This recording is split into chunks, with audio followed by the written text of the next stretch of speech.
Hello everyone, my name is Sahil and I'm a real estate consultant. In this video, I'm going to talk about the urban living concept.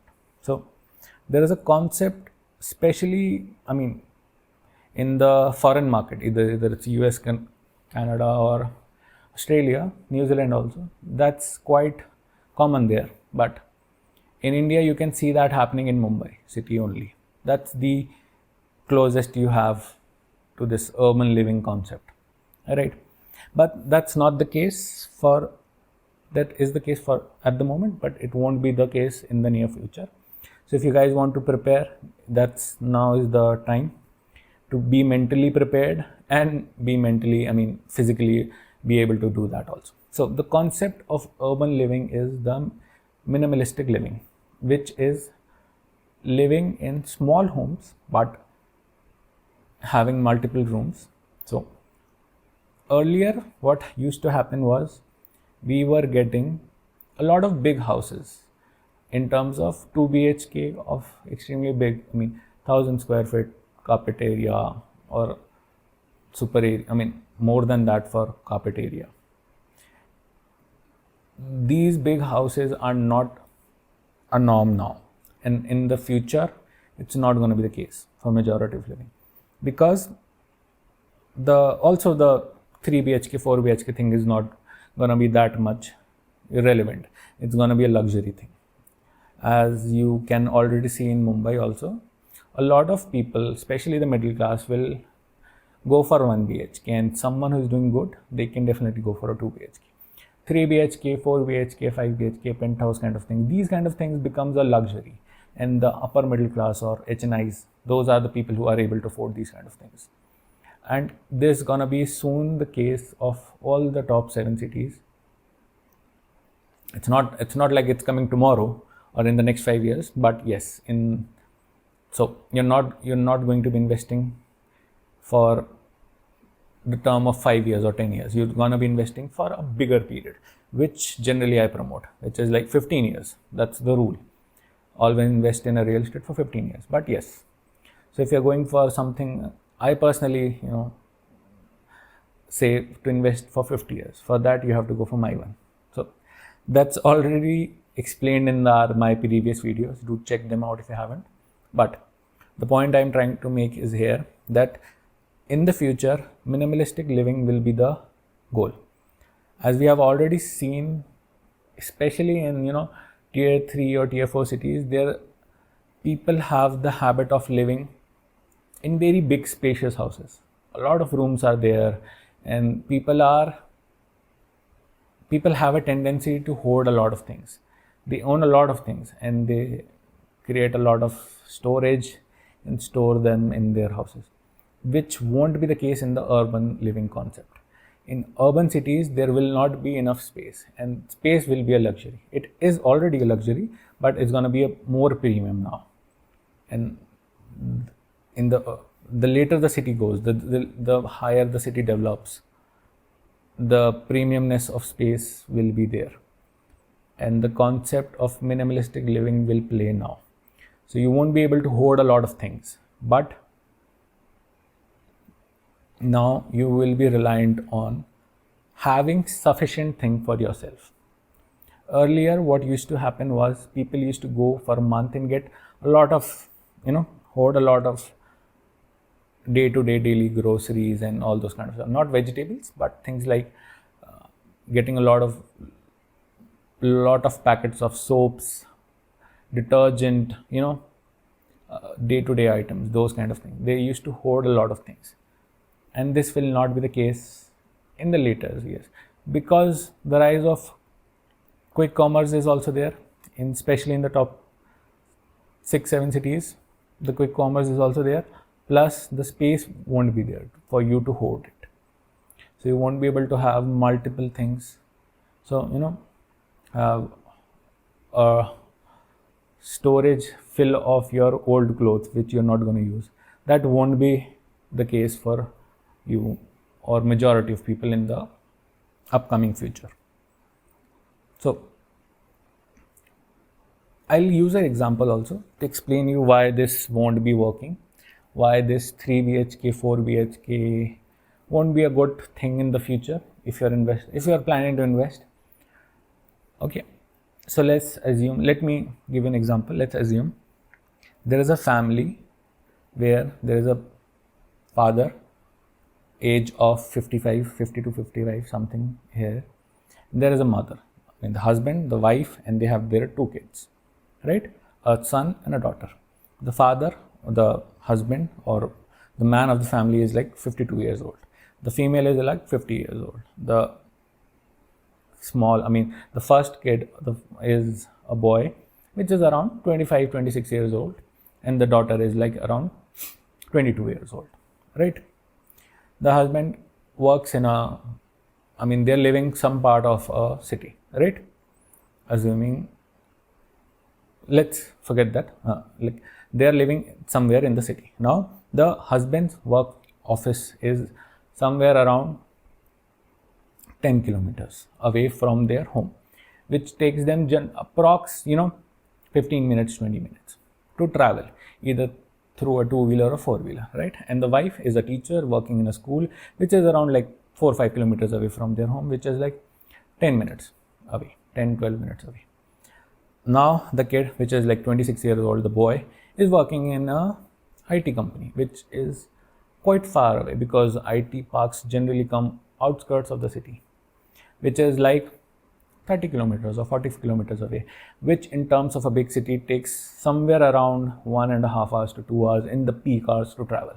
And the daughter is studying in some college, which is around like, again, outskirts of the city, is around 18 kilometers or 20 kilometers away from their home. Now, the case is that the father is spending, the husband or father is the man of the house, is spending like somewhere around 20 minutes, approx 20 minutes per day in traveling, going 20 minutes and coming back, 40 minutes. That's the mother, who's a teacher, the wife of the man of the house, is like somewhere spending her 20 minutes, 25 minutes on a daily basis for commuting, anajan, right? Now the kid, the boy, is now spending 1.5 hours in the peak hours for going and 1.5 hours in the peak hours coming back, approx 3 hours. In the worst case scenario, it can be 3.5 hours in just traveling. And fourth, the daughter is also doing the same. Now the point is, they have a 3 BHK and they are living like that. Now the point is, this scenario is working for the husband because his workplace or office or whatever it is quite near, same for the mother. But the kid who is suffering from this travel problem, and this is not some random example, it's the case of majority people of living in Delhi and working in Gurgaon or working in Noida. So a lot of people who are quite young are struggling with this commute thing, and this is also true in terms of Pune and Bangalore also. So majority of people are struggling with these things. Majority of people in top big cities are struggling with this thing, right? So continuing with the example, now the kid it doesn't make sense for him to stay here because he is wasting approx 3.5 hours on a daily basis on traveling. And this doesn't make financial sense to him, neither in terms of time, and the energy coefficient is down. He is only able to do work and travel, and then now he is exhausted. He cannot do anything, and he cannot contribute towards the family. So now that kid plans to go in a PG or rent out a 1 BHK or whatever it is, or 2 BHK in a sharing thing, and live just 5 kilometers or 7 kilometers away from his workplace, which is like 10 to 15 minutes of travel time, right? Now the couple, the family which had a 3 BHK, one room for mother, father, one for the son and one for the daughter, now has a vacant room in their home. Now 3 people are living in a 3 BHK, and that kid is living, he comes in weekend, but not every weekend, but yes, he's living far away. He's renting and whatever it is, right? Now the daughter does his, completes the college thing, and now she also moves to a different city. Assuming she goes to some random city or goes to some other city for higher education or whatever it is. She leaves that house and she is going somewhere for a opportunity or education, whatever it is, right?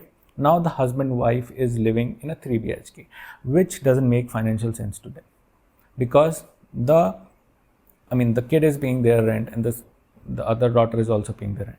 And now that 3 BHK doesn't holds the value, and now they feel lonely, and that house feels big to them.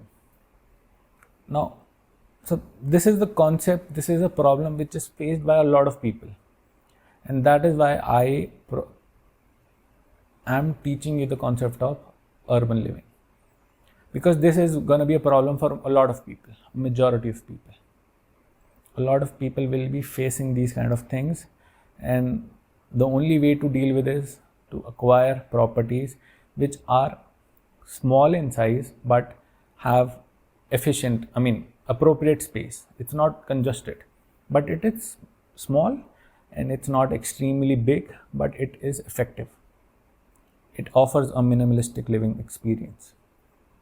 So instead of having a 3 BHK, you can have two 2 BHK, which will allow them to, either it can be consumed by your children's, or it can be rented out, and that rent can be used as a substitute to pay the rent for your other children. So if you have 2 BHK and you rent out one, now what happens is that rent will be enough for the kid, the boy who went to the IT park and living there in rent, and now it's a win-win situation. It's almost equal and substituting, right?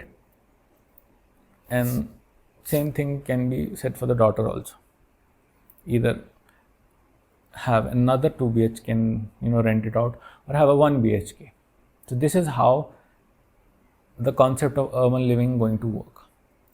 So if you're someone who's planning to invest or gonna invest in the upcoming future, stop chasing that big house thing, because it's not gonna be making sense in the upcoming future.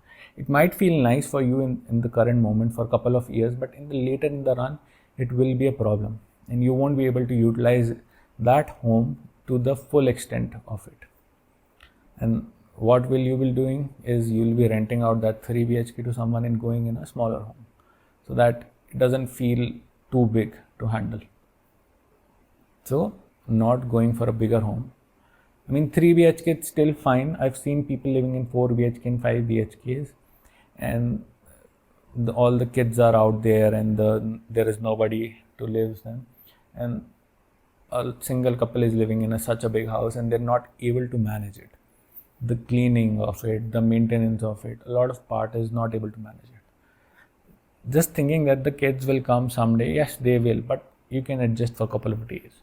It's not like that you're going to preserve that room, and when they come, they can live there for a couple of days and go back. That doesn't make a financial sense, right? So this is the concept, and whenever you're planning your home, be cautious of it. Think in the longer run that either you need a small 2 BHK or a extremely big 2 BHK or a 3 BHK, right? Think about it.